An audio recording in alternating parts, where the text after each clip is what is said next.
नमस्ते बच्चों, कैसे हैं आप सब। मैं आशा करती हूँ कि आप सब सुरक्षित होंगे और अपने अपने घरों में स्वस्थ भी होंगे। जैसे कि आपको पता है कि लॉकडाउन है, तो मैं आपसे ये रिक्वेस्ट करूँगी कि आप बाहर ना निकलें और अपने घरों में ही रहें और सुरक्षित रहें। बच्चों, आज हम जो पाठ करने वाले हैं वो कक्षा 7वीं का पाठ 1 है, वातावरण की स्वच्छता। तो आइए चलिए, जो हमारा टॉपिक रह गया है लास्ट, उसको आज हम खत्म करते हैं। वातावरण की स्वच्छता के उपाय। बच्चों, लास्ट की जो हमारी वीडियोस थी उसमें हम सामाजिक चेतना और आपका वृक्षारोपण, ये 2 टॉपिक कर चुके हैं। आज के वीडियो में हम करने वाले हैं सुलभ शौचालय, धुआं रहित चूल्हा और बायोगैस। सुलभ शौचालय। सुलभ शौचालय की आवश्यकता क्यों? क्यों हमें सुलभ शौचालय की आवश्यकता है? क्यों हमारे देश में आपको लगता है कि सुलभ शौचालय होना चाहिए? तो आइए देखते हैं क्यों होना चाहिए। हमारे देश के गांव शहरों के कई भागों में आज भी शौचालय उपलब्ध नहीं है, ये हम सभी जानते हैं। अब क्या होता है कि अगर जब शौचालय नहीं है घरों में तो लोग क्या करेंगे? गांव में क्या होता है, लोग बाहर जाते हैं और खेतों में, खुली जमीनों में, सड़कों के किनारे, नदी के किनारे क्या करते हैं? शौच करते हैं। उससे क्या होता है? वायु प्रदूषण और भूमि प्रदूषण हो जाता है। आप जब कहीं बाहर जाएंगे, आप ऐसे शौच करेंगे, तो जब आप गए तो आपके बाद कोई और आएगा, फिर उसके बाद कोई और आएगा। तो क्या होता है कि अगर कोई व्यक्ति बीमार है, उसने मल मूत्र का त्याग किया है किसी जगह और उसी के पास में ही कोई और व्यक्ति बैठा है या उसके बाद कोई व्यक्ति उस जगह के आसपास बैठता है, तो उसके मल या मूत्र में जो भी रोगाणु होंगे वो हवा में मिल जाएंगे और जो दूसरा व्यक्ति वहां बैठा है, जब वो सांस लेगा तो उसके द्वारा, सांस के द्वारा उसके शरीर में प्रवेश कर जाएंगे रोगाणु और उस व्यक्ति को रोगी बना देंगे। इस तरीके से एक चेन की तरह ये रोग फैलते हैं।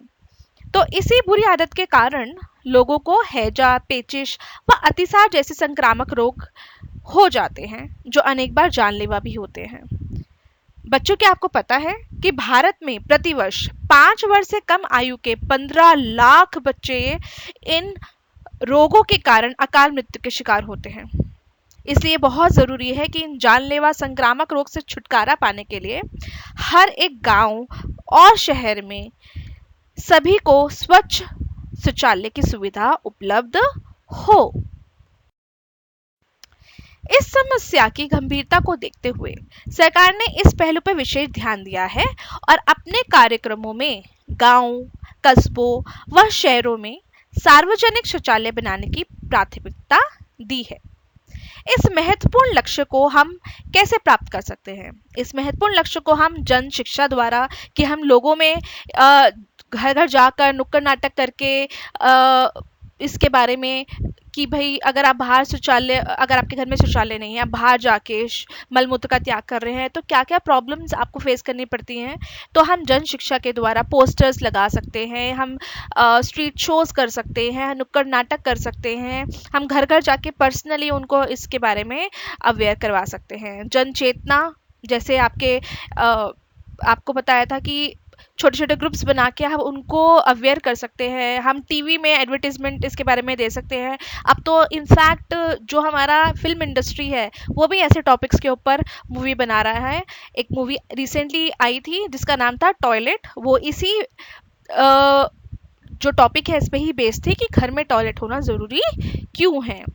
वह संकल्प, कि हम सब संकल्प लें कि भाई हमें ये बीमारियों को हटाना है, तो उसके लिए हमें सुलभ शौचालय बनवाना ही बनवाना है। कुछ स्थानीय साधन और उपयुक्त तकनीकी का प्रयोग करके हम अपने इस लक्ष्य को प्राप्त कर सकते हैं।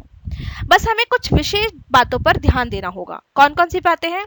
पहला तो मकानों का निर्माण करते समय हमें इस बात का ध्यान रखना है कि उसमें शौचालय हो। मतलब जब भी कोई नया घर बने तो हम इस बात का ध्यान दें कि उसमें शौचालय की सुविधा हो, घर के अंदर ही टॉयलेट बने।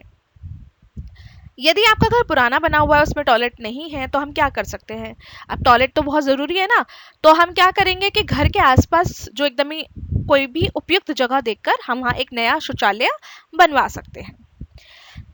यदि एक परिवार के लिए शौचालय बनवाना संभव ना हो, तो आसपास के कई परिवार मिलकर पैसा मिक्स करके पैसा आप कॉन्ट्री कर लें, सब थोड़ा थोड़ा पैसा डालें और एक अपने लिए शौचालय बनवा लें। अगर जहां सीवर की सुविधा उपलब्ध ना हो, वहां हम पिट या ट्रेंच शौचालय भी बनवा सकते हैं। पिट मतलब गड्ढा। पिट या ट्रेंच शौचालय क्या होते हैं कि गड्ढा बना देते हैं, जहां हम जहाँ शौचालय में जाते हैं तो वहां पर पानी बहा दिया जाता है और जो भी मल है वो एक गड्ढों में इकट्ठा कर लिया जाता है।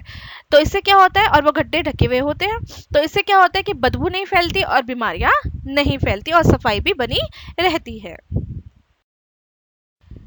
नेक्स्ट टॉपिक है हमारा धुआं रहित चूल्हा।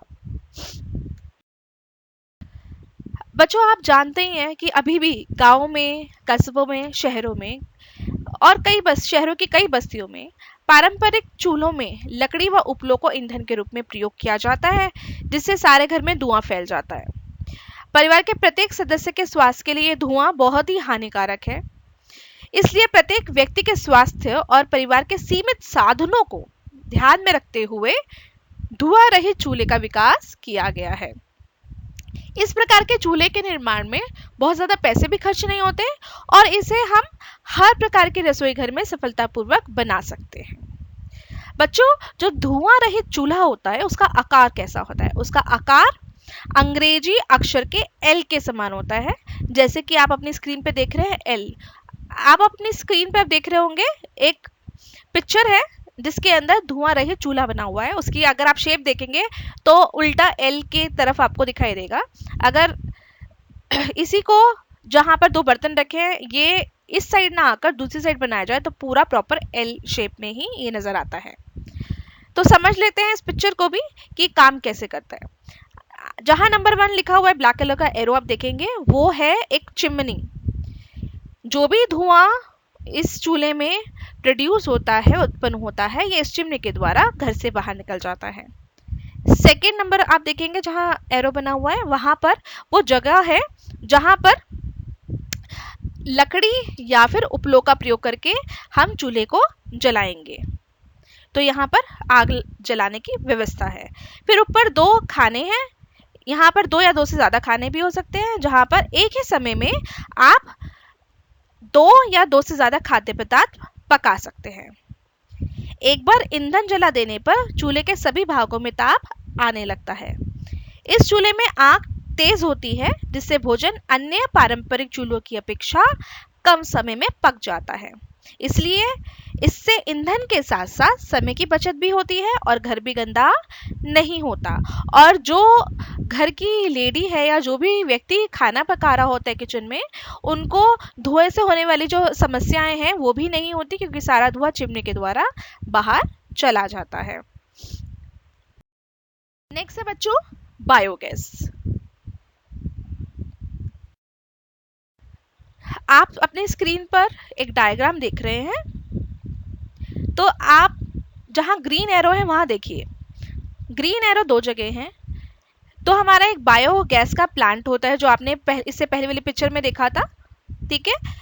तो गांव के अंदर जो पशु पक्षी होते हैं जो गोबर कर देते हैं, वो अपना मल त्यागते हैं, जो मनुष्य का मल त्याग होता है, वो सबको हम बायोगैस प्लांट में एक जगह होती है मिक्सिंग चैम्बर, वहां पर डाल देते हैं। मिक्सिंग चैम्बर में पानी डाल देते हैं और वो सारा बायोगैस प्लांट में चला जाता है, जहां पर रेड कलर का आपका एरो दिख रहा है। इसके अलावा जो आपके रसोई घर के अंदर का जो कूड़ा होता है, जो आपका सब्जी के छिलके होते हैं, कोई बासी सब्जी बच जाती है, जो भी रसोई घर का कूड़ा है वो भी इसमें डाल दिया जाता है। ये जो सारा कूड़ा बायोगैस प्लांट में जाता है, वहां पर एक डाइजेस्टर होता है जिसके अंदर गैस प्रोड्यूस होती है। ये गैस जो है एक पाइपलाइन के द्वारा घरों में जाती है। घरों में इस गैस का इस्तेमाल चूल्हे को जलाने के लिए होता है। जैसे आप देख रहे हैं एक ग्रीन कलर का सर्कल है, वहां पर गैस बनी हुई है, रेड कलर से एरो बना हुआ है कि यहाँ जो गैस प्रोड्यूस होती है जिसमें ज़्यादा मात्रा में मीथेन होता है, वो घरों में एक पाइपलाइन के द्वारा जाता है और गैस से अटैच्ड होता है। इससे आपकी नॉर्मल गैस की तरह गैस जलती है। साथ में आप देखेंगे बायोगैस प्लांट से सीधे हाथ की तरफ एक पाइपलाइन और जा रही है। इस पाइपलाइन में क्या होता है कि जब डाइजेस्टर से गैस बन जाती है तो वो जो भी आपका एक पाइपलाइन के द्वारा जो एक्स्ट्रा जो भी प्रोडक्ट होता है वो एक जगह जाकर इकट्ठा हो जाता है, जिसे ओवरफ्लो चैम्बर कहते हैं। यहाँ पर क्या होता है, ये ओवरफ्लो चैम्बर के अंदर से जो लोग हैं इसको बाहर निकाल लेते हैं प्रोडक्ट को। ये जो है ये हमारी प्राकृतिक खाद होती है। इसको जब किसान हैं उसको अपने खेतों में यूज करते हैं, जिससे जो भूमि की उर्वरता बढ़ जाती है, मतलब भूमि का जो उपजाऊपन है वो बढ़ जाता है। इसके लिए किसानों को एक्स्ट्रा पैसे रासायनिक उर्वरकों के लिए भी खर्च नहीं करने पड़ते। तो बायोगैस प्लांट लगाने से क्या क्या लाभ हो रहे हैं, नीचे आप देखेंगे तो पेड़ों की कटाई नहीं करनी पड़ रही, हमें ईंधनों के लिए लकड़ी या कोयले के लिए पैसे खर्च नहीं करने पड़ रहे हैं गैस जलाने के लिए, और इससे धुआं भी नहीं होता, तो धुएं से होने वाले जो हमारे लंग कैंसर या खांसी अस्थमा जैसी बीमारियां हैं वो भी नहीं होंगी। बायोगैस संयंत्र लगाने के क्या क्या लाभ है वो भी हम एक बार देख लेते हैं, समराइज कर लेते हैं। गांव की गंदगी का कम होना, जो भी गंदगी होती है गांव में, जो पशु पक्षी इधर उधर गोबर होता है, पशु पक्षियों को गोबर इधर उधर पड़ा रहता है, या लोग मल मूत्र का त्याग कर देते हैं, वो सारी चीजें, या जो आपका रसोई घर का जो कूड़ा होता है वो सब चीजों को इकट्ठा कर लिया जाता है। तो इससे क्या होता है, गोबर खुले में नहीं पड़ा दिखाई देता, जिससे कीटाणु मच्छर नहीं पनपते, और जो आपका गांव है वो साफ सुथरा दिखता है, और वहां पर भूमि और वायु प्रदूषण भी कम हो जाता है क्योंकि गंदगी ही नहीं होती। वायु प्रदूषण का कम होना, वायु प्रदूषण कम क्यों होगा बच्चों, क्योंकि आपने जैसे अभी इससे पहले डायग्राम में देखा कि हमें अब चूल्हों को जलाने के लिए लकड़ियों का, कोयले का, उपलों का इस्तेमाल नहीं करना पड़ रहा। पहले जो पारंपरिक चूल्हे होते हैं उसके लिए लकड़ी लगाते हैं, है ना, कोयले जलाते हैं, उससे बहुत धुआं होता था, तो वो धुआं नहीं हो रहा, इसलिए वायु प्रदूषण ही नहीं हो रहा। बायोगैस से बनी प्राकृतिक खाद के प्रयोग से जो भूमि है, जो भूमि की उर्वरता है उसको हम बढ़ाते हैं। वनों की कटाई का कम होना, क्योंकि हमें चूल्हा जलाने के लिए अब लकड़ियों की आवश्यकता नहीं है, इसलिए हम वनों की कटाई नहीं करेंगे। तो क्योंकि लकड़ी नहीं चाहिए इसलिए वन नहीं कटेंगे, पेड़ नहीं कटेंगे, पेड़ नहीं कटेंगे तो वन नहीं कटेंगे। तो ये हमारे 4 लाभ हैं बायोगैस संयंत्र लगाने के। जो इसी के साथ हमारा ये जो टॉपिक है चैप्टर 1 वातावरण की स्वच्छता ये खत्म होता है। अगर आपको मेरी ये वीडियो अच्छी लगी हो तो प्लीज़ मैं आपसे रिक्वेस्ट करूंगी कि आप मेरे इस वीडियो को सब्सक्राइब करें, और अच्छे कमेंट्स के द्वारा आप मुझे बताएं, या अगर आपको बेकार लगी हो तो भी अपने कमेंट्स के द्वारा मुझे बताएं कि क्या कमी रह गई और कैसे मैं इसको इम्प्रूव कर सकती हूँ। बेल आइकन को ज़रूर दबाएं ताकि आप आने वाली मेरी वीडियोस जो भी है उसकी आपको नोटिफिकेशन मिलती रहे। Thank you for listening and watching my presentation. Thank you so much. आपका दिन शुभ हो।